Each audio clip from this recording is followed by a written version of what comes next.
सिंह ने अपनी वो ऑटोमेटिक पिस्तौल सरेंडर की जिससे उन्होंने सैंडर्स के शरीर में गोलियां दागी थी। उन्हें यह अच्छी तरह पता था कि यह पिस्तौल सैंडर्स की हत्या में उनके शामिल होने का सबसे बड़ा सबूत था। दोनों को अलग अलग पुलिस थानों में ले जाया गया, भगत सिंह को मुख्य कोतवाली में और बटुकेश्वर दत्त को चांदनी चौक थाने में, ताकि दोनों से अलग अलग पूछताछ की जा सके। वायसराय ने एक वक्तव्य जारी कर कहा कि दोनों आक्रमणकारियों ने किसी की हत्या नहीं की। उन्होंने माना कि अगर वो चाहते तो कहर बरपा सकते थे। उनका निशाना था बस सेंट्रल असेंबली। उस समय प्रगतिवादी समझे जाने वाले कांग्रेसी नेता चमन लाल ने सबसे पहले क्रांतिकारियों के इस कारनामे की निंदा की। उन्होंने कहा कि बम फेंकना एक पागलपन भरा काम था।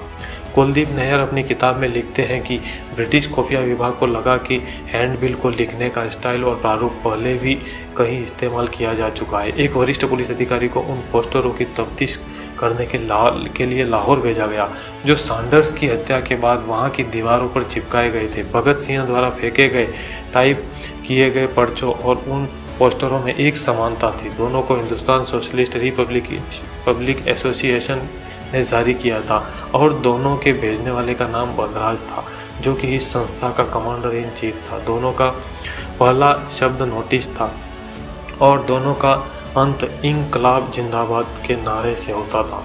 यहीं से अंग्रेजों को सैंडर्स की हत्या में भगत सिंह के शामिल होने के पहले सुराग मिले। जैसे जैसे जांच बढ़ती गई उन पर शक पुख्ता होता चला गया। ये बात साफ हो गई कि पर्चों और पोस्टरों की इबारत भगत सिंह ने लिखी थी और ये सही भी था। दोनों को भगत सिंह ने अपने हाथों से ही लिखा था। भगत सिंह पर भारतीय दंड संहिता की धारा 307 के अंतर्गत हत्या के प्रयास का मुकदमा चलाया गया। कांग्रेस पार्टी के आसफ अली ने भगत सिंह का मुकदमा लड़ा। आसफ अली के साथ अपनी पहली मुलाकात में भगत सिंह ने उनसे कहा कि वो चमन लाल को बता दे कि वो पागल नहीं है। हम सिर्फ इस बात का दावा करते हैं कि हम इतिहास और अपने देश की परिस्थितियों और उसकी आकांक्षाओं के गंभीर विद्यार्थी हैं। हम हमारे देश का हित चाहते हैं और हमारे देश के युवाओं में क्रांति लाना चाहते हैं, उन्हें सजग और सावधान करना चाहते हैं। इस कारनामे से भगत सिंह और बटुकेश्वर दत्त भारतीय युवाओं के हीरो बन गए। उनका जन समर्थन इतना बढ़ा कि अंग्रेज सरकार ने जेल में ही अदालत लगाने का फैसला किया। ये जेल उस भवन में हुआ करती थी जहाँ इस समय मौलाना आजाद मेडिकल कॉलेज है। इस मुकदमे में अंग्रेजों के वकील थे राय बहादुर सूर्य नारायण। मुकदमे के जज थे एडिशनल मजिस्ट्रेट पीबी पुल। पूरे मुकदमे के दौरान भगत सिंह के माता पिता भी मौजूद थे। जब भगत सिंह को पहली बार अदालत में लाया गया तो उन्होंने मुट्ठियां भींचकर अपने हाथ ऊपर करते हुए इंकलाब जिंदाबाद के नारे लगाए। इसके बाद ही मजिस्ट्रेट ने आदेश दिया कि दोनों को हथकड़ियां लगा दी जाए। दोनों ने इसका कोई विरोध नहीं किया और वो लोहे की रेलिंग के पीछे रखी बेंच पर बैठ गए। भगत सिंह ने ये कहते हुए बयान देने से इनकार कर दिया जो कहना है वो सेशन जज की अदालत में ही कहेंगे। सरकार की तरफ से मुख्य गवाह थे सार्जेंट टेरी, जिन्होंने कहा कि जब भगत सिंह को असेंबली में गिरफ्तार किया गया था तो उनके पास से पिस्तौल मिली थी। टेरी ने गवाही देते हुए कहा पिस्टल भगत सिंह के दाहिने हाथ में थी और उसका मुंह जमीन की तरफ था। ये सही नहीं था क्योंकि भगत सिंह ने खुद अपनी पिस्तौल सरेंडर की थी और उन्होंने खुद पुलिस वाले से उन्हें गिरफ्तार करने के लिए कहा था। हाँ, भगत सिंह के पास से पिस्तौल की एक लोडेड मैगजीन जरूर बरामद हुई थी। भगत सिंह के खिलाफ 11 लोगों ने गवाही दी। जिस तरह के दौरान ही ये बात सामने आई कि भगत सिंह और बटुकेश्वर दत्त अपनी एक जेब में बम और दूसरी जेब में डिटोनेटर लेकर गए थे और वो जानबूझकर धीमे चल रहे थे कि कहीं बम में दुर्घटनावश पहले ही विस्फोट न हो जाए। जब भगत सिंह को अदालत में बोलने की अनुमति दी गई तो उन्होंने अदालत से अनुरोध किया कि उन्हें जेल में अखबार मुहैया कराने के आदेश दिए जाएं, लेकिन अदालत ने उनका यह अनुरोध ठुकरा दिया।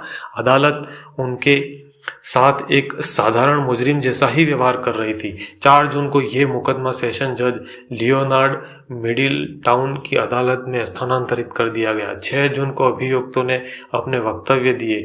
10 जून को मुकदमा समाप्त हुआ और 12 जून को फैसला सुना दिया गया। अदालत ने भगत सिंह और दत्त को जानबूझकर विस्फोट करने का दोषी पाया, जिससे लोगों की जान जा सकती थी। उन दोनों को आजीवन कारावास की सजा सुनाई गई। मुकदमे के दौरान अभियोग पक्ष के गवाह सर शोभा सिंह ने गवाही दी कि उन्होंने भगत सिंह और बटुकेश्वर दत्त को बम फेंकते हुए देखा था। हालांकि ये दोनों इस फैसले के खिलाफ अपील करने के पक्ष में नहीं थे, लेकिन बाद में उन्हें ऐसा करने के लिए मना लिया गया था। तर्क ये दिया गया कि ये इससे क्रांति के संदेश का प्रचार होने में मदद मिलेगी। जैसा कि उम्मीद थी, हाईकोर्ट ने 13 जनवरी 1930 को भगत सिंह और बटुकेश्वर दत्त की अपील खारिज कर दी और उन्हें 14 सालों के लिए जेल की सलाखों के पीछे भेज दिया गया। बाद में सैंडर्स की हत्या के आरोप में भगत सिंह को फांसी पर लटका दिया गया था और भगत सिंह मातृभूमि की रक्षा के लिए शहीद हो गए। मेरे प्रिय मित्रों, इस वीडियो को लाइक करें, चैनल को सब्सक्राइब करें एवं अपने मित्रों में, पड़ोसियों में, रिश्तेदारों में शेयर जरूर करें और कमेंट बॉक्स में बताएं कि अगला वीडियो आपको किस टॉपिक पर चाहिए। मेरे साथियों, इस वीडियो में आपको जो भी अच्छा लगे वह अपने दिल दिमाग में रखना और अगर अच्छा ना लगे तो मुझे अपना भाई समझकर माफ कर देना। और इसी के साथ आज का यह वीडियो समाप्त होता है। मिलते हैं नेक्स्ट वीडियो में, तब तक के लिए दीजिए मुझे इजाजत। जय हिंद, वंदे मातरम।